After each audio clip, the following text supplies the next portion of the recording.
On a dark desert highway, cool wind in my hair, warm smell of calitas rising up through the air. Welcome to the Hotel California.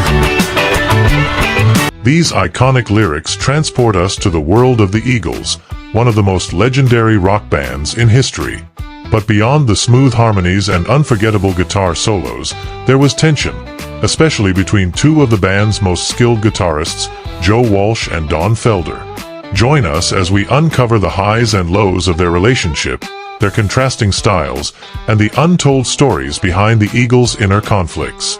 Joe Walsh, the wild guitarist who defined an era. Joe Walsh was born on November 20th, 1947. He's best known as a guitarist, singer, and songwriter, leaving a lasting impact on rock music.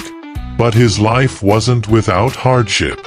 His father, Robert Newton Fiedler, a U.S. Air Force pilot, tragically died in a plane crash when Walsh was just a baby.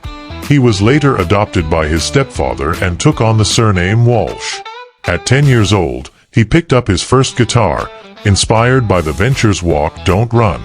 But it wasn't until the Beatles' meteoric rise that Walsh realized he wanted to pursue music as a career.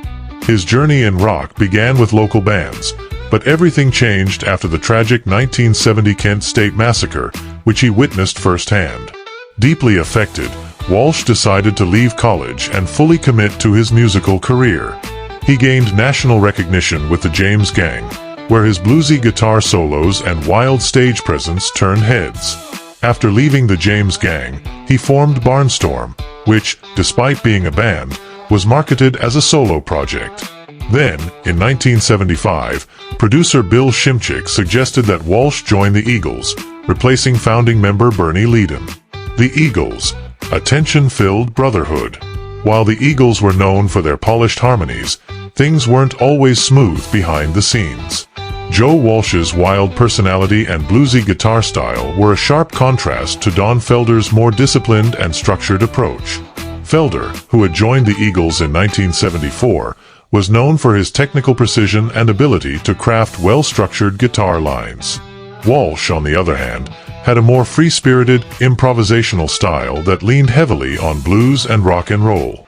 At first, their differences complemented each other. Felder's structured compositions balanced out Walsh's spontaneous energy, but tensions eventually grew. While fans adored Walsh's wild performances, Felder sometimes felt overshadowed. Unlike Walsh, Don Felder was more reserved and disciplined. He was committed to creating professional, polished recordings, which often clashed with Walsh's carefree attitude. Felder's biggest frustration wasn't with Walsh himself. It was with Glenn Frey and Don Henley, who dominated the band's creative decisions. However, as Walsh became increasingly favored within the group, Felder felt like an outsider. Their biggest moment together came with Hotel California, where their iconic guitar solos were later voted as some of the best of all time. But behind the scenes, resentment was brewing. By 2001, Felder was dismissed from the Eagles due to personal and professional disagreements, primarily with Henley and Frey. Walsh wasn't directly involved in the decision, but his status in the band remained secure, further widening the gap between them. Joe Walsh's personal struggles. Outside of the band, Joe Walsh faced his own personal battles. He struggled with substance use for years, a habit that spiraled during his peak with the Eagles. In 1994, after blacking out on a flight to Paris and waking up with no memory of boarding the plane, Walsh realized he needed to change. That moment became his turning point, and he's been sober ever since. His struggles weren't just with addiction. Walsh has also dealt with ADHD, obsessive-compulsive disorder, and Asperger's syndrome. These challenges, combined with the pressures of fame, took a toll on him. His personal life was also marked by tragedy. In 1974, his 3-year-old daughter Emma was killed in a car accident on her way to nursery school. Devastated, Walsh dedicated his song for Emma to her memory and later placed a memorial plaque for her at a park where she used to play. Don Felder and Joe Walsh were two of the most influential guitarists in rock history, shaping the Eagles' signature sound during their peak years. While their on-stage chemistry created some of the most memorable guitar harmonies, their relationship behind the scenes was not without tension. Their different personalities, playing styles, and the dynamics within the band led to a complicated legacy that still fascinates fans today.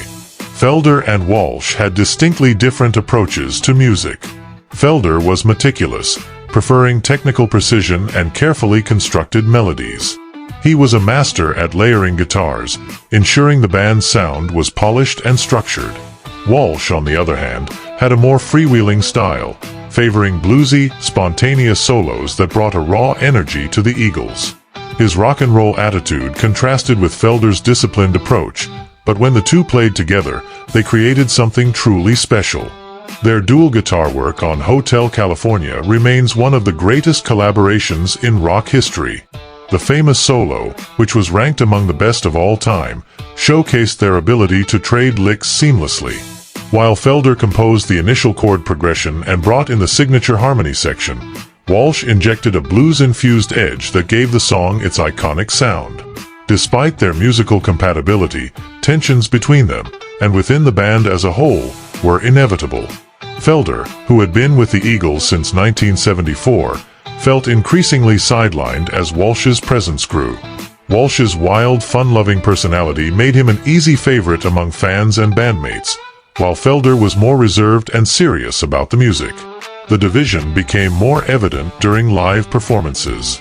Walsh was encouraged to bring his high-energy stage presence, often playing lead guitar solos and being a focal point, while Felder sometimes felt overshadowed. The situation worsened as the band's internal politics, led by Don Henley and Glenn Frey, became more dominant.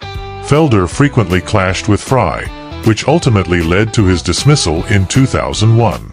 After Felder was fired from the Eagles, his relationship with Walsh became distant. While Walsh was not directly involved in Felder's departure, he remained with the band, which left Felder feeling betrayed. For years, there was little public interaction between the two. Felder went on to write Heaven and Hell, My Life in the Eagles, 1974 to 2001, a memoir that detailed his frustrations with the band's leadership and how he felt mistreated. In later interviews, Felder admitted that he missed playing with Walsh. He acknowledged that despite their differences, they had an unspoken musical connection that was difficult to replicate. Walsh, for his part, has been more neutral about the situation, avoiding public criticism of Felder but also remaining loyal to the Eagles. While their relationship was complicated, their impact on rock music is undeniable.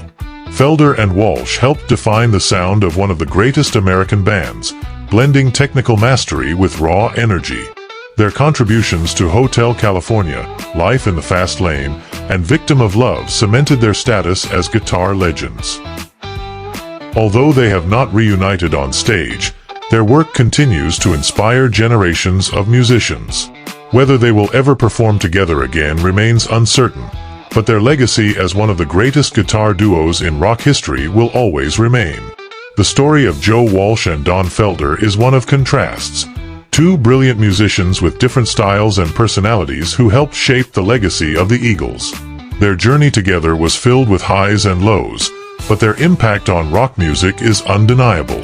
What do you think about their dynamic? Do you believe Felder was treated unfairly, or was Walsh simply a better fit for the band? Let us know in the comments.